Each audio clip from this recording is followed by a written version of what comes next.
बिस्मिल्लाहिर्रहमानिर्रहीम, अस्सलाम वालेकुम। मैं असदुल्ला खान हूँ। आज एक बहुत अहम खबर अंसार अब्बासी साहब की शाये हुई है जंग अखबार में, जिसमें उन्होंने दावा किया है कि इमरान खान ने शहबाज शरीफ की जो ऑफ़र है मुज़ाकरात की उसे कबूल कर लिया है और बैरिस्टर गौहर को ये टास्क दिया है कि वो बातचीत को आगे बढ़ाएं और हुकूमत के साथ बातचीत होनी चाहिए। लेकिन उन्होंने कहा है कि ये बातचीत मीडिया की चकाचौंध में नहीं होनी चाहिए, मीडिया की चकाचौंध से दूर होनी चाहिए ताकि ये सूदमंद हो, मुअस्सर हो। और इसके साथ साथ उन्होंने ये भी कहा है कि हाँ, इन मुज़ाकरात को इस्टेब्लिशमेंट की हिमायत हासिल होनी चाहिए, वरना उन्हें लगता है कि शायद ये सूदमंद नहीं होंगे। साथ ही साथ उन्होंने कहा कि अगर इस सिलसिले में इस्टेब्लिशमेंट के किसी नुमाइंदे से मुलाकात करनी पड़े तो मुलाकात भी की जा सकती है।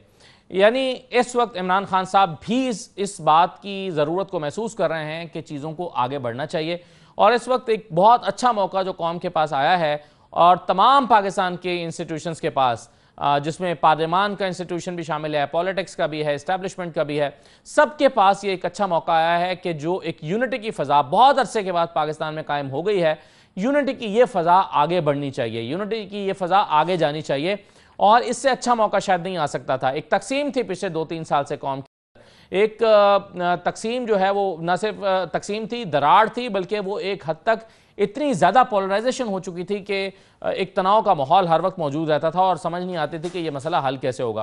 पाक भारत जंग के दौरान लकीली तमाम क़ुव्वतें पाकिस्तान की वो करीब आई हैं, शिकवे गिले ख़त्म हुए हैं और चीज़ें आगे बढ़ने की तरफ माहौल पैदा हुआ है।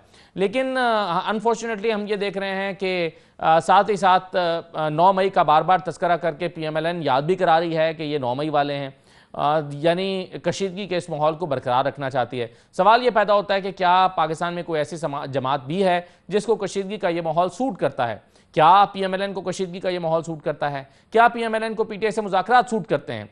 क्योंकि अगर PTI के साथ मुज़ाकरात होते हैं, इमरान खान की रिहाई अमल में आ जाती है, तो समझा यह जाता है कि नून लीग को सियासी तौर पर शिकस्त का सामना करना पड़ेगा या नून लीग पस मंज़र में चली जाएगी या आहिस्ता आहिस्ता वो जो है वो पीछे सियासी तौर पर पीछे हो जाएंगे, क्योंकि इमरान खान और पाकिस्तान तहरीक इंसाफ के साथ जो इस वक्त हो रहा है ये PMLN को सूट करता है सियासी तौर पर कि ये जारी रहे, ये बरकरार रहे, लेकिन इससे मुल्क आगे नहीं बढ़ सकता।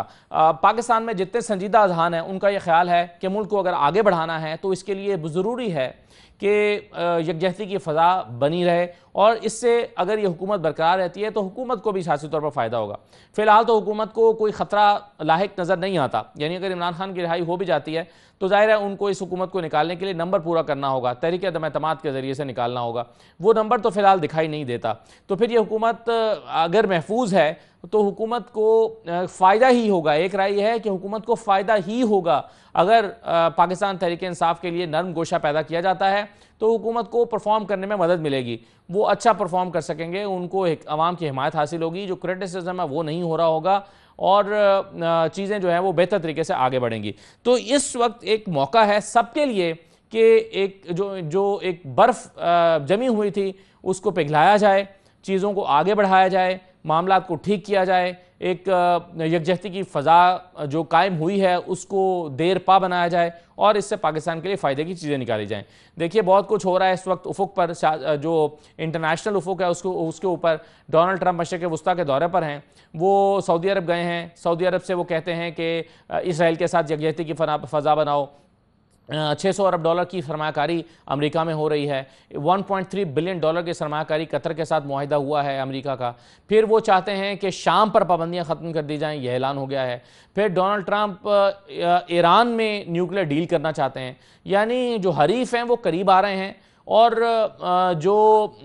जिनके साथ तनाव था, इख्तलाफ था, वो ख़त्म हो रहा है। तो अगर दुनिया भर में ये हो रहा है तो इसका मतलब यह है कि दुनिया इस तनाव के खात्मे की ज़रूरत को महसूस कर रही है। तो फिर क्यों नहीं ये फार्मूला पाकिस्तान पे भी अप्लाई हो सकता? क्यों नहीं पाकिस्तान में भी इस तनाव की फ़ज़ा को ख़त्म करके आगे की तरफ बढ़ा जा सकता और एक नया इनिशिएटिव क्यों नहीं लिया जा सकता, एक नया आगाज़ क्यों नहीं किया जा सकता? इस वक्त पाकिस्तान में सबसे ज़्यादा बहस इसी नुक्ते पर हो रही है और मेरा ख्याल है कि ये this is a right time to rise. इस वक्त पाकिस्तान आगे बढ़ने के लिए आगाज़ कर सकता है। इजाज़त दीजिए, अल्लाह हाफ़िज़।